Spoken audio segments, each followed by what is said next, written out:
Right, so today is Tuesday and I've only got about 20 minutes to do a few self-sufficiency projects, but every little thing adds up, so that is what we're going to do. Use the state of the floor, but we live here and yeah, sometimes there's mud. But one of the things that I'm trying to get into the habit of is being really good about my water usage, because eventually we're going to have an off-grid water system. And I just want to get into the hang of not wasting water. So whenever the boys have water, that I gave them a bottle at night and they didn't finish it in the morning, all of that goes in there. There's always people who leave half drunk cups of water. Hi, it's me. And I don't finish it. And then I find it later and it's just gone a little bit manky. So I pour it all in there. And then that is what I use to water my seedlings every morning. And I'm just trying to get into the habit of not just automatically pouring perfectly usable water down the sink. In the long run, that is something I'm going to appreciate. My husband also made a request, and that was to buy some Carolina Reaper, which is the hottest chili pepper on earth. Really, I wish he'd told me this in January, because that's when ideally I should have planted it.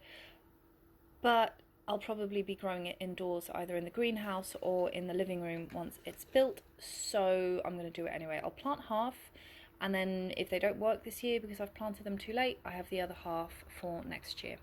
And as you can see, my red cabbages are growing very, very well. I'm going to wait until they're past the initial satellite leaves. And once they've got their first true leaves, I'm going to start pricking them out and moving them into individual pots so they can get a bit bigger before I eventually move them outside. And I'm really hoping that this is the month that I can finally put tiles down in what will be the utility room. This was our kitchen, and then I've turned it into utility room, and this will be an off-grid utility room. So in the long run, it's going to have water which runs to it.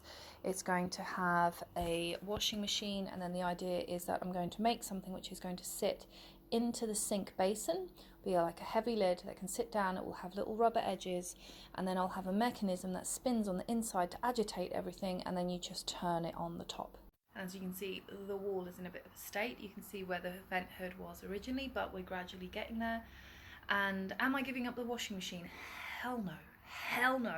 I will give up my fridge before I give up my washing machine.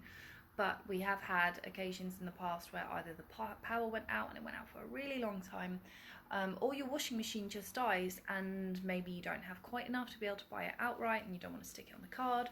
There's a myriad of reasons. So I just want the option to know that I've made a little contraption that can just sit in the sink and do my washing for me without me throwing my chest out, kicking off costochondritis again, or whatever other myriad of health issues I've got. Just anything which makes me a little bit more resilient for whatever uncertainties coming down the line. All my cuttings are doing really, really well, so I should have loads of honeyberries this year, loads of red currant, loads of, I think that's the pink currant over there, and then that's the black currant. I love this one. This one has such a strong smell. So my plan is to grow quite a few of these around the garden, then prune them in autumn so that then I can smoke a load of meat with that currant smell, because the smell on this one is phenomenal. But so far so good. I think quite a few of the mulberries have rooted, a lot of the purple raspberry, the wineberry, all of that. So I've managed to take one of my plants and make a load of new plants for free. That makes me very happy.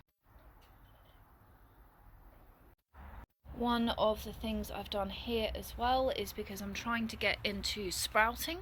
So I bought some cheap mustard seeds and I've been using those for sprouting, but I've planted a load here and then a load on the other section of the raised bed, so that then I can tie strings in between these bars to hold them up as they grow up, let them go to seed, and then hopefully start collecting my own seed from the mustard that I can then use to sprout in the winter. To show you these, because these are my pride and joy, and these are Mexican avocados, and the reason that I bought these, and I bought them from seed and I'm growing them from seed, is because they are cold hardy. They have handled our frosts without so much as a blip.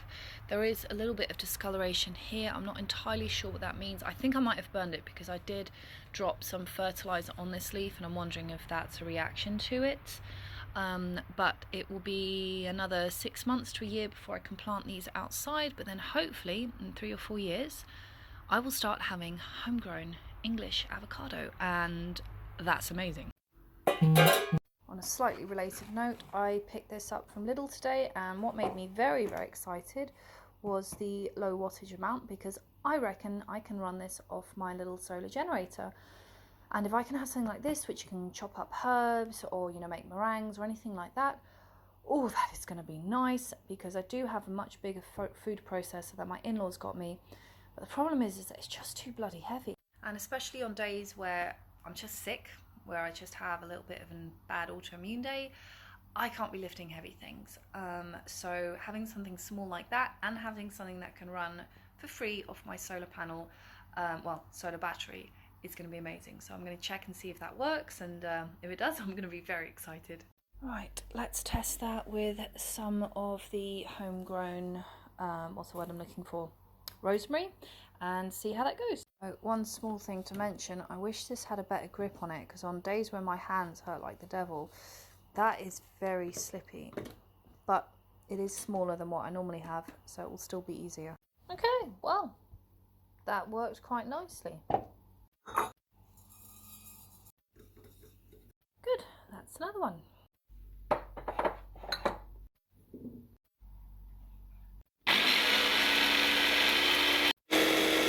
You know what? I really dislike the design of this thing. It's a perfectly good machine, but this is so slippery.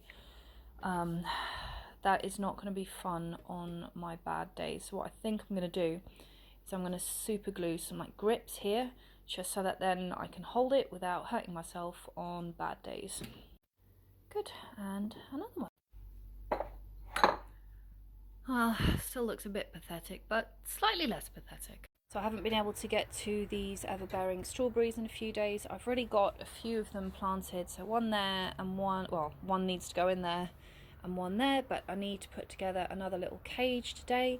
You can often find these little cages, people just chucking them, or they're very, very cheap. Now, I've saved some old compost bags from my in-laws, and I've also saved some old cotton and wool t-shirts that had holes in them, or they were old and damaged, and I put them around the cages just to see how they would work, because I kind of prefer the idea of using cotton of wool over plastic, but we will see how that goes. And because I couldn't get to these in time, I just dumped them in some water, and they've already started producing new leaves. And I love this trick for when you have the strawberries and you want to pot them up or move them, but you don't want them to get all dry and die. Just literally chuck them in an old manky bowl of water, and they will survive, sometimes for months. Right, so this one's nice and simple. Let's just get you in.